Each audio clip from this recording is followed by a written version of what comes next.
Hello, everyone. I'm back today, continuing on with the book chapter reading series for my second book, The Family Business Guru. We finished chapter 3 and we were going to start chapter 4 this week. And so here we are. We're going to read chapter 4, Creating Clarity in Mind for Your Goals. Again, if you have a copy of the book with you, go ahead and pull it out so we can read it together. You can read along with me, or you can listen to me as I read it to you and follow along. And if you don't have a copy, there's a link in the description box and in the comments for you to get your copy of The Family Business Guru. And with that, let's jump into chapter 4. And when you get your copy, make sure you also get, it comes with this bookmark. And it has my favorite quote on it. And the quote goes like this: always remember, harmony has money in it. So harmony, the word itself, has money in it. And harmony in your body, in your relationships, in your business, in your marriage always creates more money and attracts more money into your life, and profits into your business. So that's why I always read that quote. And with that, let's get into chapter 4. Creating clarity in mind for your goals. Decision fatigue is a big deterrent to success in business. Gerard struggled with making decisions in business and constantly felt like he wasn't sure which way to go, to do this or to do that. Since a young age, he had always been told what to do and had depended on his father, who made all the major decisions in his family. So he had been protected from taking risks when it came to making big decisions in life and business.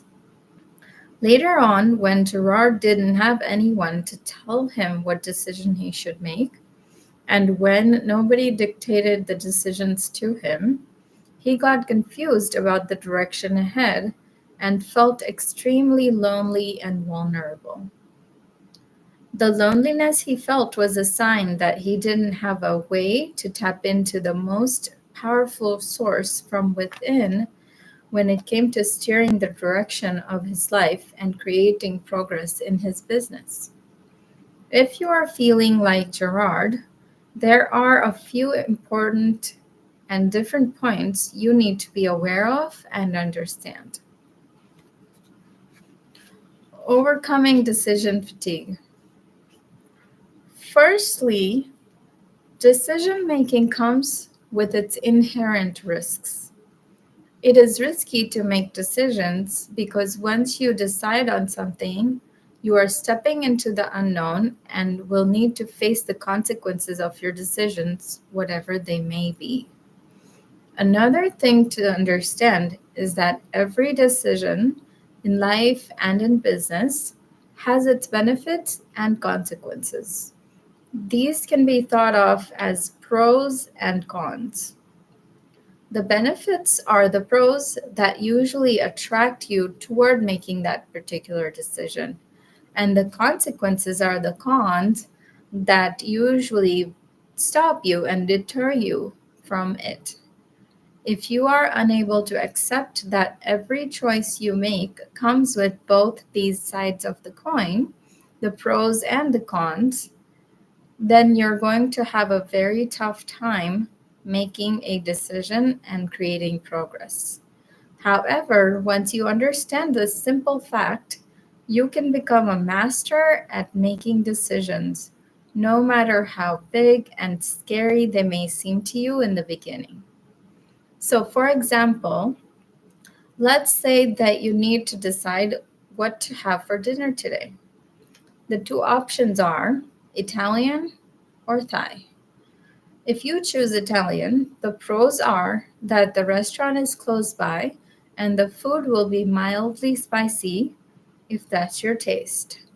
The con is that you'll have to eat alone, as let's just say that your friends don't want to eat Italian today.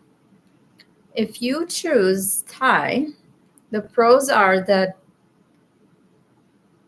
you will have the company of your friends because let's just say that they want to eat some spicy food today, and the food will be really spicy if that's your taste.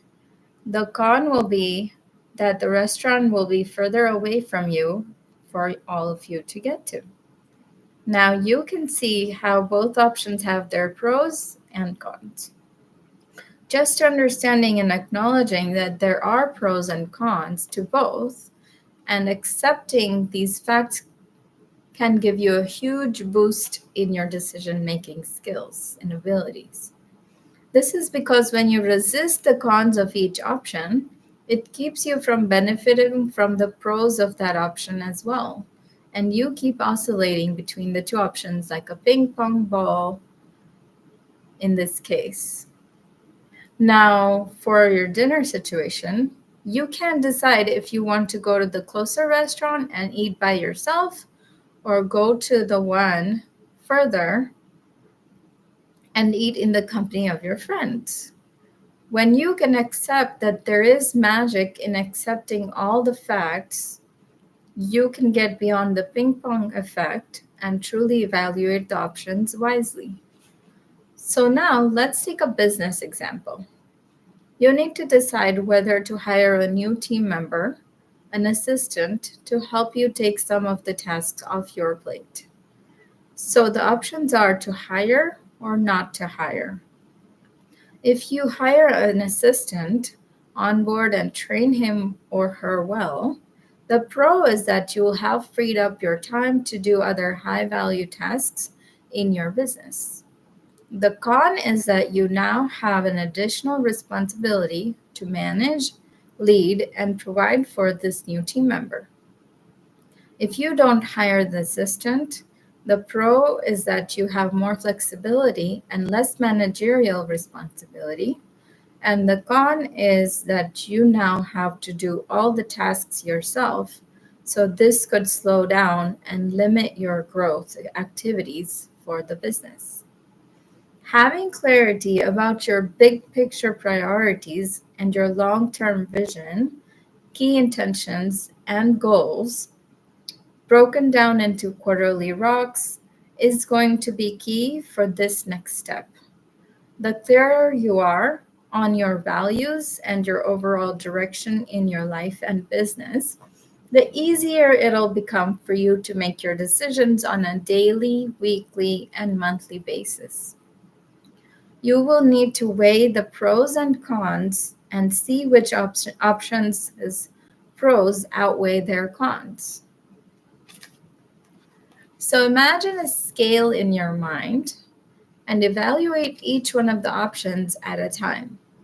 Put the pros of the first option on one side of the scale and cons of that option on the other side to see which side turns out to be heavier.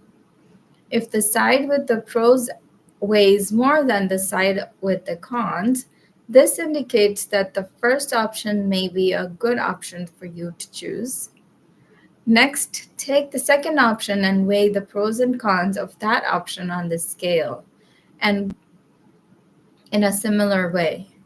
If the pros outweigh the cons for this second option, then this indicates that the second one may be a good option for you to choose. Once you evaluate all the options available to you by weighing their pros and cons on the scale, you can choose whichever option's pros most outweigh its cons. Finally, tapping into your intuition is the best and most aligned way to ultimately receive guidance in the process of making your decisions.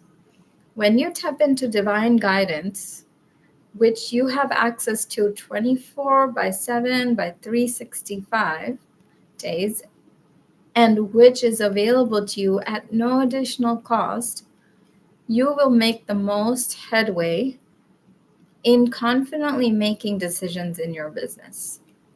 For tapping into and having your intuition guide you, you need to develop a relationship with it so you can build trust. There is a very special process that I guide my clients through by developing this level of trust with their intuition, which requires practical application and interactions beyond the scope of this book. If you want to learn how to tap into your intuition, which is your innate genius, the part of you that has all the answers for you so you never have to feel lonely in your business and life again, email my team@avdi.guru for a special price on my private coaching packages. Understanding intentions versus goals. During one of my private client sessions, a question came up. What is the difference between an intention and a goal? It was very interesting what followed after that. Are you feeling lost in the sea of unfulfilled intentions and unachieved goals, unsure of how to reach your dreams? Do you find yourself confused about how to set the right intentions and goals and what the difference really is? If so, you're not alone. Many individuals struggle with understanding these concepts and how they can work together for you so you can realize your desires. Below, we will delve into the distinctions between intentions and goals and explore how they complement each other in the manifestation process. Goals originate from masculine energy and are designed for bringing focus on specific, measurable, actionable, realistic, and time bound objectives. Goals must be grounded in the physical realm and require a tangible, action oriented approach. On the other hand, intentions emanate from feminine energy and are driven by desires, creativity, and imagination. They are expansive, limitless, and can be unrealistic from a logical standpoint. Intentions need to be most aligned with the feeling of having the desired outcome and do not need to be specifically action oriented in a tangible way. Now, goals provide a clear sense of direction and require action steps to take. They guide individuals toward tangible achievements and provide a roadmap for progress. Intentions are rooted in possibility and trust. They invite individuals to surrender to the universe and allow inspired actions to unfold naturally. Intentions are more about being in alignment with the desired experiences rather than taking specific actions. The purpose of setting intentions is to expand one's being and align with the vibrational frequency of desired experiences. Intentions serve as heart centered desires that transcend logic and tap into the infinite possibilities of the universe. Goals provide a sense of direction and accomplishment, guiding individuals toward tangible outcomes. They offer clarity and structure, allowing individuals to track their progress and take actionable steps toward manifestation. Intentions focus on the feeling of the desired outcome, and setting specific goals aligned with those intentions can facilitate co creation. These goals serve as action oriented steps that support the manifestation of intentions. It's essential to remain detached from the outcome of specific goals while staying connected to the overarching intention. Trusting the universe and allowing for alternative outcomes to unfold can lead to unexpected manifestations beyond your initial expectations. As an example, an intention of mine can be manifesting the publication and success of my second book, driven by the desire to make a positive impact on readers' lives. Within this intention, a specific goal could be to create a detailed book proposal by a set deadline. This goal provides actionable steps toward the overarching intention while maintaining a realistic and measurable approach. Understanding the distinction between intentions and goals is crucial for manifesting business success. By harnessing the power of both masculine and feminine energies, individuals can co create their desired reality. Remember to stay connected to the feeling of your intentions while taking inspired actions toward your goals. With trust, faith, and alignment, you can manifest miracles and true success in your life. Recognizing the true challenge. When I was hired as a actually, if you have a beverage or some water, feel free to hydrate yourself and just let that all sink in. And let me know in the chat or in the comments at this point what you are taking away as the key distinction between intentions and goals. And what is an intention that you have in your life right now? And how have you created a goal that is aligned with that intention, that overarching intention, where that goal helps you take actionable steps forward and create measurable success? So that's a journal prompt or a little homework for you today. Let me know in the chat or in the comments what your intention is and what your goal is and what distinction do you see between the two. It's important to take the concepts from the book chapter and apply them to your own life to truly understand and digest the theory that's being talked about here. Okay, so with that, we'll continue on with the chapter 4. Next section, recognizing the true challenge. When I was hired on as a project manager for a specific project about researching new options for warehousing and distribution services, and for managing the transition of inventory from the current warehousing contractor to a new one, I started off by doing a lot of research and finding options which could work, as I thought this was the exact project I needed to complete. When I got to the implementation phase of the project, I noticed that there was more to the story than met the eye.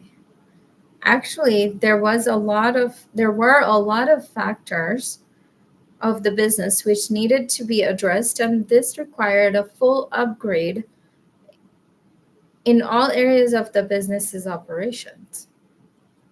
I also recognized that there was a fear-mongering and bullying situation at hand. The current contract with the warehousing company that this particular business had was controlling everything in their business, so the owner didn't have full authority.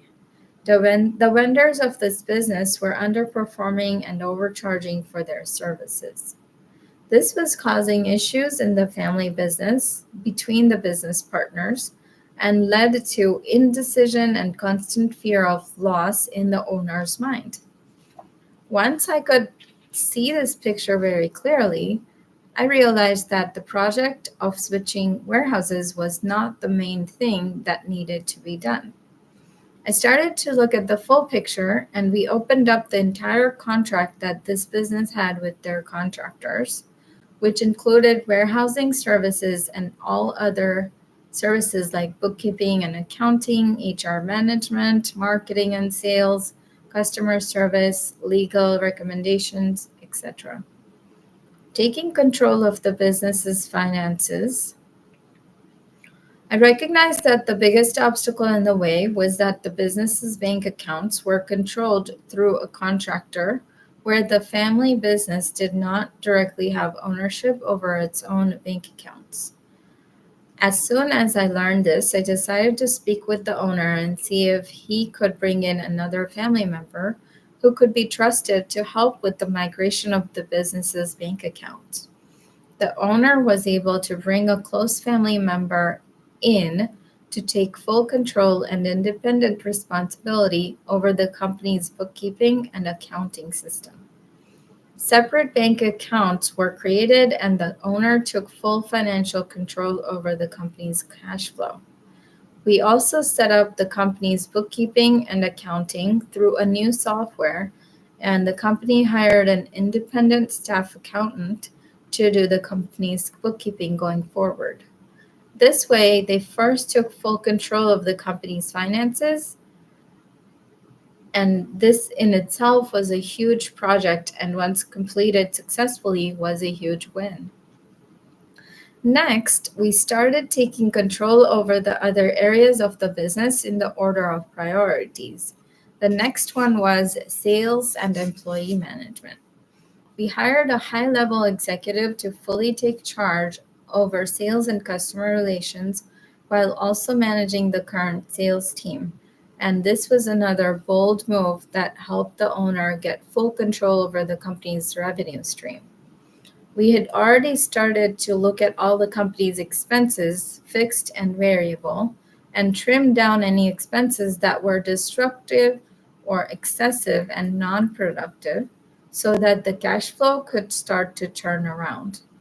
The owner was able to take the management of cash flow in their family's hands and got full control over it.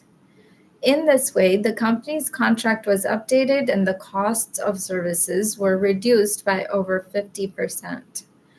Further, due to energetic shifts and a lot of new clarity that was created in the minds of the entire team, the family business's relationship with their contractor was renewed and harmonized during this process, where they continued to do business together for a long time after that. The owner now had a completely independent team for his business's operations, including bookkeeping, accounting, sales, marketing, customer service, order processing, HR, legal, and tax filings. We also took control of the company's data by taking all of the company's paperwork virtual and creating an entirely remote team that could access everything through cloud-based software and systems. They started to have all their company and customer meetings occur over video calls and did not need physical office space or constant travel anymore. That also cut down on the costs of the company significantly, which boosted the company's cash flow. Transforming company culture. As all of the projects I did with the family business started to unfold and come together, the entire company structure changed. Not only did we transform the structure of the company, but in this process, we also transformed numerous limiting beliefs and fear-based thoughts into empowering beliefs and courageous worthiness-based feelings, emotions, and actions. Everyone on the team at the family business was transformed from the inside out through many more projects that were done over the years. And this was the biggest reward for everyone in the end. And then we have a quote: "Confidence is not a function of knowing everything outside of you. Confidence is a function of knowing who you are within yourself. After these initial layers of transformation, I could see that there was a challenge to keep all the team members who were now working remotely on the same page and aligned with the company's culture. I noticed that the company didn't currently have a congruent culture, and so not having clarity on the company's brand was causing a big challenge. I spoke with the owner and we decided that we needed to work with a brand strategist and get crystal clear on the company's brand and unique values, and have all of this documented in a clear brand guide that then could create consistency and clarity for all team members, current and future. The company's website also needed to be updated and was having technical issues. So we took on a brand strategy project and had a brand source book created for the company, documenting the company's vision, mission, and core values, along with all the other unique aspects of the company in a very in depth manner. Then we also documented the visuals for the brand and used the company's brand values and visuals to have the company's website updated in order to create consistency in all of our messaging for the market facing materials going forward. Identifying the company's vision statement, mission statement, and core values was a complete game changer. I encourage you to also come up with your company's vision statement, mission statement, and core values if you don't already have those clearly defined. This is your company's brand foundation, and having clarity on this piece is critical for you as a business owner. When I shared this story with my father, he said that my title was not a project manager in this case, that it ought to be the CTO, which stands for Chief Transformation Officer, as mentioned before. Originally, the owner of the family business who had hired me thought that the warehousing project needed to be done because his father had asked him to have that done. As it turns out, it was not really a goal the owner wanted to achieve for himself. What was most important to the owner was to turn his business around and have peace of mind for his family's future. As we worked through the various projects, the owner ended up getting what he really wanted. He felt freed up and happy in the new reality of his business. The moral of this story here is that the goal you may be currently focused on could be based on other people's opinions, or it may be a more surface level issue, but not based on what you actually want and what your business actually needs. It is important for you to introspect into what you really want and then look at all the areas in your business that need to be addressed so that we can tackle the root of all the problems and not just the surface level symptoms. This is the way that your business can truly flourish. Setting clear goals. When you are dependent on other people's opinions, judgments, or expectations for determining your goals in business, you can often be like a puppet with the strings being pulled by the puppeteer, feeling a sense of hopelessness and being controlled. You've not been fully aware that the goals that you are running after may not even be what you actually want for yourself. You may have just assumed that these are the right things to go after. What if you let go of what other people's opinions are, set their expectations aside, and from a clean slate, explore what your own objectives are, what would actually work best for you, and create your goals for this year accordingly? This could be a game changer for you. Perhaps you have not done this level of independent goal setting before, in which case you may find this exercise quite foreign because it's new. However, you will learn that it's quite freeing because now you are only seeking answers from within yourself and nowhere outside of yourself. If you had no one to please, what would you want your goals for your business to be for the next 12 months? Ponder this question and write what comes to you. Take on goal setting in this way for your business. Taking on goal setting in this way for your business is key to developing strength of character for yourself as a leader in your business. And then we have a quote. The quote goes like this: "It is not your job to make other people's dreams come true. It is your duty to create the life of your dreams and then live it fully so that other people can have permission to do the same in their lives. This is how you serve the world. This is how you live your purpose. This is how you fulfill your destiny." In this chapter, you have learned about how to combat decision fatigue.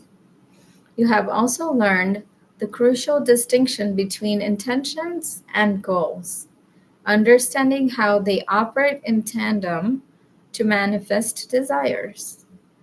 By exploring the transformative journey of taking control of a business's finances and culture, you've discovered the power of setting clear, internally driven goals to unlock true growth and fulfillment in both your business and personal endeavors. And that concludes chapter 4 of The Family Business Guru. And that completes the book chapter reading for today. And let me know in the chat, leave me a comment if you're watching this on the replay with what was your biggest takeaway from today and what is an internally driven goal that you are creating for yourself by setting aside other people's expectations and all of those things, and just focusing on your internally driven goals. And I will leave you with that. So there's some food for thought for you. And I will be here tomorrow, continuing on with the book chapter readings. And we will be reading chapter 5 next. So I will see you in the next video.